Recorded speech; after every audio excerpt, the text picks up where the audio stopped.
Iran में भी और तुर्कमानिस्तान में भी मैंने देखा है कि लोग जो है ना फ्लैटों में रहते हैं। जब दरवाज़ा गेट खड़काया है ना तो मैंने देखा है कि ऐसे मैंने बिल्डिंग की तरफ देखा है तो मैंने देखा है कि कुछ सैकड़ों सर जो है ना बिल्डिंग की खिड़कियों से निकले हुए हमें देख रहे थे। जो भी पाकिस्तानी यहाँ आते हैं चाहे कारोबार के लिए आए या किसी कंपनी की तरफ से आए, वो ऐसी मेरी तरह बड़ी गाड़ी मर्सिडीज रखते हैं।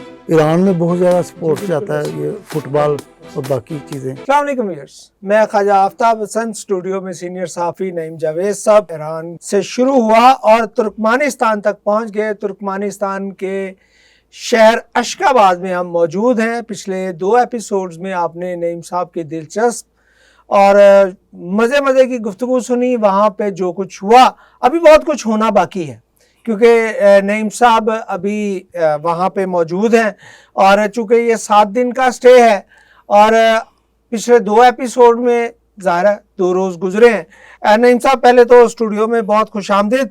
और आपने पिछले एपिसोड में हमारी जो गुफ्तगू जहाँ ख़त्म हुई थी उसमें कुछ $2 का भी जिक्र हुआ, कुछ ख़वातीन का भी जिक्र हुआ, क्लब का भी जिक्र हुआ जहाँ आप डांस फरमाते रहे और चेचन ख़वातीन थी वो। अरबों खरबों दरूद हुज़ूर अकरम सल्लल्लाहु अलैहि वसल्लम की ज़ाते अक़दस पर।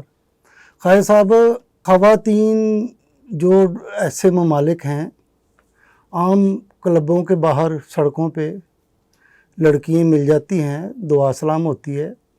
और ईरान में भी ऐसे ही है तकरीबन कि हम हैं फॉरनर, उनके लिए हम फॉरनर होते हैं। किसी लड़की के साथ आपकी हेलो हाय होती है तो उसकी कोशिश होती है कि ये बंदा फॉरनर है, इसके बाद पैसे अच्छे होंगे, फॉरनर समझ के वो अपने घर ले जाती हैं। और ये कोई अचंभे की बात नहीं है। वहाँ ईरान में भी, ईरान में मैंने आप पहले बता चुका हूँ आपको कि मौजगान के अलावा भी मैं कई लड़कियों के घर गया हूँ जो यानी कि समझे कि एक उनके लिए तो एक अच्छी बात होती है कि फॉरनर हमारे घर आया है। फिर वो पाकिस्तान के बारे में उनके माँ बाप फैमिली पूछती है। तो ख़त्म हुई थी बात 2 लड़कियों को। 2 लड़कियां क्लब में मिली हैं। आपने कहा था जी क्लब सर, मैंने थाईलैंड में बैंकॉक में भी देखे हैं।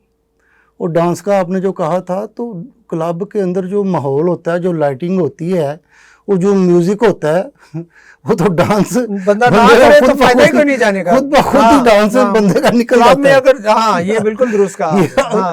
किसी को डांस आता हो या ना आता हो, डांस निकल जाता है। मेरे साथ अफगानी था तो लड़कियों ने कहा जी हमारे घर चलें। मेरे जहन में यही था, मैंने कहा ठीक है घर चलते हैं, ये अपने वालिदैन से हमें मिलाएंगी। लो सर, वो अब टैक्सी करवाई है।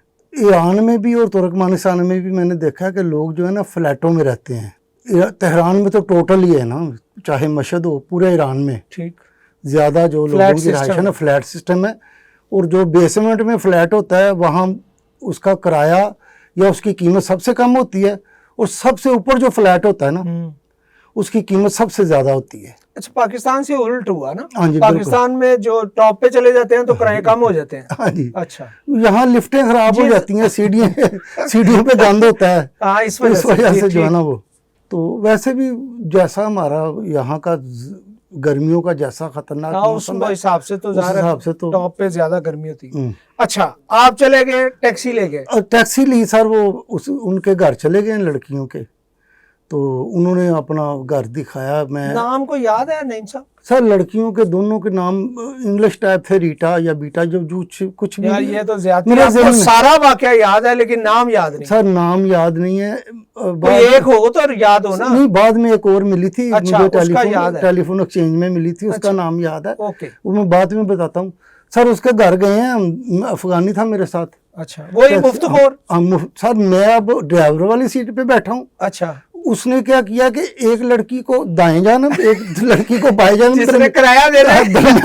अब मैं पीछे मुड़ के देख रहा हूँ। मैंने कहा यार ये क्या बात है। ठीक है, इन्वेस्टर जो है वो ड्राइवर के साथ और खुद वो राजा इंदर बना हुआ है, वो जनाब बैठा हुआ है। तो फ्लैट में गए हैं जी। एक लड़की ने मुझे, अब दुनिया की सबसे बड़ी जुबान ख्वाजा साहब इशारों की जुबान है। ये ज़ुबान मैंने जनूबी कोरिया में भी इस्तेमाल की, इशारों की ज़ुबान। मुख्तलिफ ममालिक में जहाँ ज़ुबान का लैंग्वेज का मसला, आप इशारों से जो है ना वो बात अपनी, चाहे इजहार मोहब्बत करना हो, इज़हार मोहब्बत भी किया है इशारों से और हो जाता है। यहाँ जुर्म भी है वैसे इशारे नहीं इशारेबाजी नहीं, जुर्म मैं भी तो है। सर दूसरे मुल्कों अच्छा की जी, बात कर इज़हार रहा है हूँ। लैंग्वेज का जहाँ इशू, ये गलत इशारा नहीं वैसे, बिल्कुल इज़हार है, दूसरा इशारा था, बात कम्युनिकेट करनी है ना आपने। कम्युनिकेट करना। सर अब वो अफगानी जो है ना वो अब गायब हो गया है। मैं अब ड्राइंग रूम में बैठा हूँ। अच्छा एक दूसरी लड़की, 2 लड़कियां थी, एक लड़की मेरे साथ गपशप कर रही है। अच्छा उसने मुझे दिखाया कि ये हम 2, मैंने उसको पूछा, मैंने कहा तुम्हारे पेरेंट्स मामा बाबा ये वो, मैंने जितनी भी मुझे उसको समझा सका। वो कहती नहीं हम 2 लड़कियां अच्छा इस फ्लैट में अकेले रहती हैं। मैं अब थोड़ा सा परेशान भी हुआ क्योंकि पाकिस्तानी ने मुझे डराया हुआ था कि अगर आप यहाँ किसी लड़की से डेट मारते, उसके घर में या कहीं भी पकड़े गए, अच्छा यानी कि गलत काम करते, तो वो इंटेलिजेंस वाले जो है ना वो बड़ा बुरा सलूक करते हैं और रिपोर्ट भी करते हैं। मैंने कहा यार या कहाँ फंस गए हैं। सर कोई 10-15 मिनट बाद अफगानी आया, साथ वो लड़की थी, दूसरी लड़की थी। जब वो गई थी उसने पैंट शर्ट पहनी हुई थी, जब वो आई है तो वो उसने चेंज कर लिया, लिबास चेंज कर लिया, लिबास हल्का सा कुदरती लिबास उसने पहना हुआ था, थोड़ा सा लिबास था। तो अफगानी ने मुझे कहा जी इसको $10 दो। अच्छा उसके पैसे भी आपने? हाँ, मैंने कहा किस चीज़ के $10 है जी? मैंने कहा यार मेरी बात सुन तू, मेरे पास $2, अब उसने $2 खुद जेब में से निकाले, $8 मुझे देने पड़े उसके। हम नीचे उतरे हैं, फिर टैक्सी में बैठे हैं, टैक्सी का किराया भी मैंने दिया। तो मैं अजीब सा सर। एक उसके बाद एक और तजर्बा जो हुआ, अल्लाह बचाने वाला सर। 3 उधर जो क्लब था ना उसके पीछे एक बाग सा था और वहाँ से पैदल ही रास्ता था जहाँ मैंने आपको बताया कि पाकिस्तानी ठहरे हुए थे। बिल्डिंग सी HBS कंपनी की। तो वो बाग में 3 लड़कियाँ फिरी थी, एक लड़की थी, उस वक्त मैं भी नौजवान था। वो बिल्कुल जो है ना वो सबा परवेज जो हमारी अदाकार है ना, अच्छा उस जैसी शक्ल उसकी। जैसा कि मैंने बताया कि वहाँ सुनहरी बालों वाली लड़कियाँ, सुनहरी बालों वाली, चाइनीज शक्ल की, पाकिस्तानी शक्ल की, सब वैरायटियाँ वहाँ मौजूद थी। तो मुझे एक पाकिस्तानी कहता यार ये 3 सहेलियाँ हैं, तो मेरा एक दोस्त है इधर कोठी उसकी बन रही है, तो वहाँ उनको ना लेके जाते हैं। मुझे सर उस दिन मेरा पेट ख़राब था। मैंने उसको कहा यार सबसे पहले तो कोई टॉयलेट देख। कहता उधर लाइट होगी लाइट। लो जी उधर गए हैं, हमने चौकीदार ने गेट खोला है। अभी हम जब दरवाज़ा गेट खड़काया है ना, तो मैंने देखा है कि ऐसे मैंने बिल्डिंग की तरफ देखा है, तो मैंने देखा है कि कुछ सैकड़ों सर जो है ना बिल्डिंग की वो बाहर खिड़कियों से निकले हुए हमें देख रहे थे। 3 लड़कियां, एक पाकिस्तानी, मैं समझ गया, ठीक हो गया। वो मैंने उनकी तरफ देखा, मैंने कहा की गल है, मैं इंजी पंजाबी च कहा ते मैं कहा यार आ जाओ तुसी भी आ जाओ। वो जनाब सारे पीछे हो गए। वो मुझे सर, मैंने उसको लड़के को कहा, मैंने कहा यार बात ये है कि मेरे उस चौकीदार ने बताया कि अभी टॉयलेट तो बनी नहीं है। अच्छा मैंने कहा यार मुझे अभी इधर से टैक्सी करा दे, ये पैसे भी मैं तुझे देता हूँ, इनको दे दे, मैं जाना चाहता हूँ जहाँ मैं ठहरा हूँ, ताकि मेरा जो है ना पेट का मसला है। तो मैं वो वहाँ से आपकी सिक्स सेंस काम कर गई और पेट की खराबी भी काम कर गई। अच्छा नईम साहब, ये तो हो गए वाकयात ऐसे हैं जो हर शख्स की जिंदगी में मुख्तलिफ अदवार में रहते हैं। आपने जिक्र किया वहां पे पिछले एपिसोड में कि वहां पे पुरानी गाड़ियों आपको ज्यादा, हाँ जी, कारें मतलब वो वहां कोई नई गाड़ी नजर नहीं सब। मुझे एक मर्सिडीज गाड़ी, मैं वहाँ अक्सर पैदल फिरता था, यानी जिस घर में ठहरा हुआ था नज़दीकी बाजार था, सड़क थी मेन, तो एक मर्सिडीज गाड़ी जो है ना अक्सर मेरे पास से गुजरती, एक दफ़ा वो रुक गई। अच्छा मैंने कहा पता नहीं क्या बात। वहाँ मर्सिडीज गाड़ी में से एक बंदा बाहर निकला, उसने मुझे बताया कि मेरा नाम अमजद है, मैं नेस्ले कंपनी में इधर हूँ और मैं पाकिस्तानी हूँ। मैं बड़ा खुश हुआ। उसने बताया कि मैं लाहौर का रहने वाला हूँ, कोट लखपत में मेरी रहाइश है और नेस्ले कंपनी की तरफ से मैं यहाँ आया हूँ। मैंने उसको पूछा, मैंने कहा अमजद साहब ये जो आपने गाड़ी रखी हुई है मर्सिडीज, ये तो बहुत महंगी होगी, क्योंकि उस वक्त पाकिस्तान में 50 लाख की, अब तो 50 से भी करोड़ों में बात चली गई है, उस वक्त भी 40-50 लाख की थी। उसने कहा जी नहीं, यहाँ पे चूँकि ड्यूटी नहीं है, इसलिए जो भी पाकिस्तानी यहाँ आते हैं, चाहे कारोबार के लिए आएँ या किसी कंपनी की तरफ से आएँ, वो ऐसी मेरी तरह बड़ी गाड़ी मर्सिडीज़ रखते हैं, क्योंकि ये यहाँ पे चूँकि इम्पोर्ट ड्यूटी नहीं है, टैक्सेस नहीं है, तो इसलिए बड़ी सस्ती जो है ना ये पड़ती है। तो फिर उसकी गाड़ी में भी मुख्तलिफ जगह पे हम फिरे हैं, मुख्तलिफ जगह पे गए हैं। उसने नेस्ले का ऑफिस भी दिखाया, फिर मुख्तलिफ एम्बेसीज़ में भी लेके गया। तो मेरा ख्वाजा साहब जो मेरा वहाँ पे मसला ये हुआ कि मैं जब गया हूँ ना ईरान से तुर्कमानिस्तान, तो ईरान का वीज़ा मेरा ऑटोमेटिक ख़त्म हो गया क्योंकि मैं आउट हो गया ईरान से। अच्छा। अब मेरे पास 1 हफ़्ते का तुर्कमानिस्तान का वीज़ा था। मैंने कहा कि अब मैंने ईरान वापस जाना है, क्योंकि अगर मैं तुर्कमानिस्तान से पाकिस्तान सीधा आता हूँ तो बाहर आना पड़ता है। तो ईरान में मेरा सामान पड़ा हुआ था, मैं तो ऐसी शुगलन एक ऐसी आपको सियाहत के लिए आगे चले गए? बस शुगलन ही समझ ले, मैं वहाँ से जो वीज़ा लगाया वहाँ तुर्कमानिस्तान में चला गया।